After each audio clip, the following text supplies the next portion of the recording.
Bacaan pertama. Dengan segenap hati Daud memuji-muji Tuhan dan mengungkapkan kasih-Nya kepada Sang Pencipta.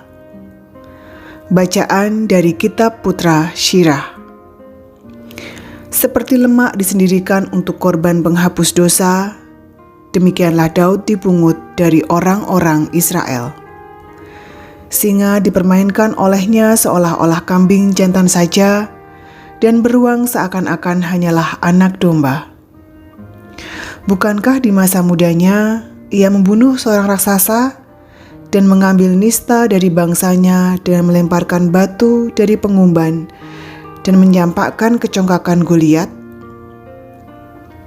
Karena berseru kepada Tuhan yang Maha Tinggi, yang memberikan kekuatan kepada tangan kanannya, maka Daud merebahkan orang yang gagah dalam pertempuran, sedangkan tanduk bangsanya ditinggikannya.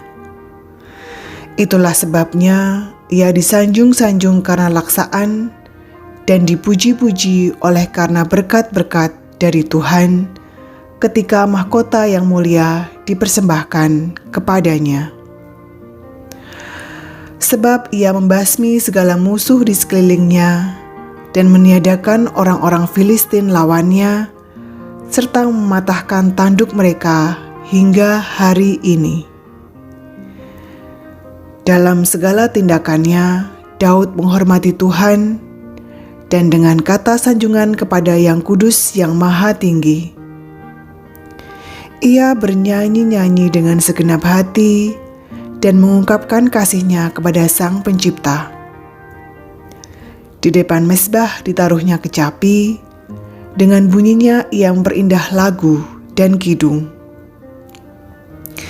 Ia memberikan kemeriahan kepada segala perayaan, dan hari-hari raya diaturnya secara sempurna. Maka orang memuji-muji nama Tuhan yang kudus, dan mulai pagi-pagi benar suara orang bertalu-talu di tempat kudusnya. Tuhan mengampuni segala dosanya, serta meninggikan tanduknya untuk selama-lamanya.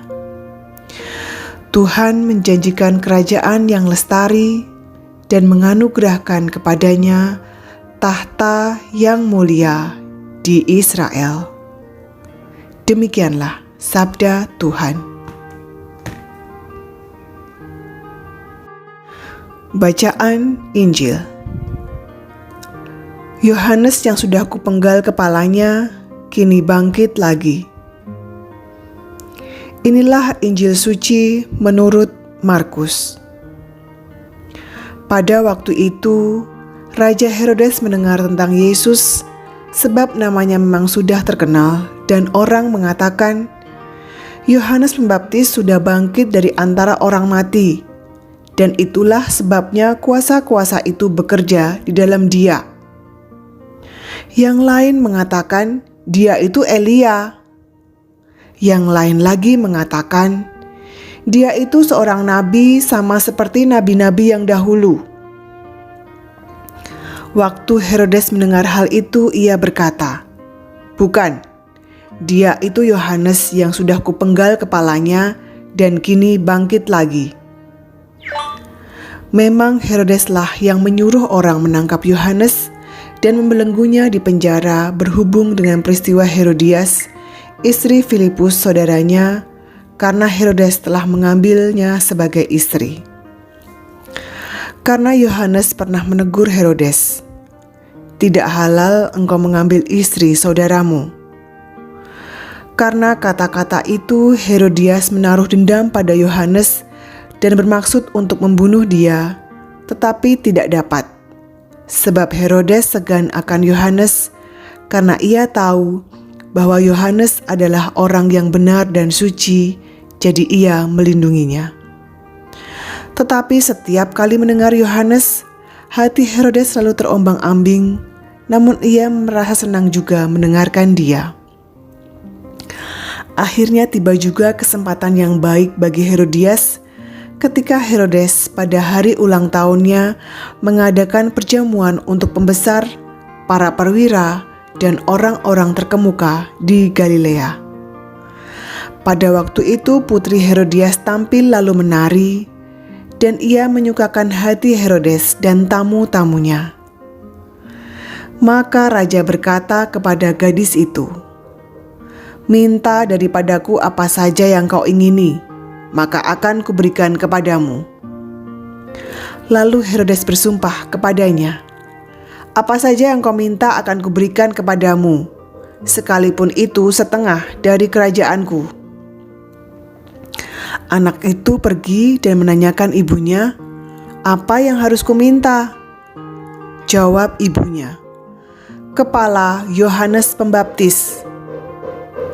Maka cepat-cepat ia pergi kepada raja dan meminta, "Aku mau supaya sekarang juga engkau berikan kepadaku kepala Yohanes Pembaptis di sebuah talam."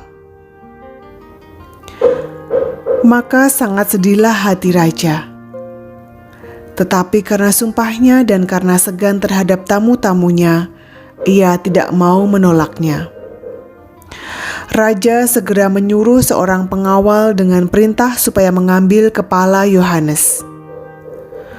Orang itu pergi dan memenggal kepala Yohanes di penjara. Ia membawa kepala itu di sebuah talam dan memberikannya kepada gadis itu, dan gadis itu memberikannya pula kepada ibunya. Ketika murid-murid Yohanes mendengar hal itu, mereka datang dan mengambil mayatnya, lalu membaringkannya dalam kuburan. Demikianlah sabda Tuhan. Banyak orang terkesan dengan Daud, bukan hanya karena ketangkasannya dalam bertempur, melainkan juga karena ia menghormati Tuhan sehingga kerajaannya lestari. Banyak juga orang terkesan dengan Yesus, sehingga mereka mencari tahu siapa Dia sebenarnya. Herodes pun terkesan dengan Yesus. Ia melihat Yesus sebagai Yohanes yang sudah ia penggal kepalanya dan kini bangkit lagi, bukan sebagai Mesias, Putra Allah, sebagaimana diartikulasikan oleh Petrus dan diimani oleh semua pengikut Kristus.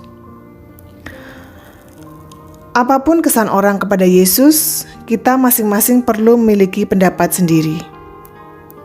Oleh karena itu, setelah sekian lama kita mengenal Yesus, lantas siapa Dia itu?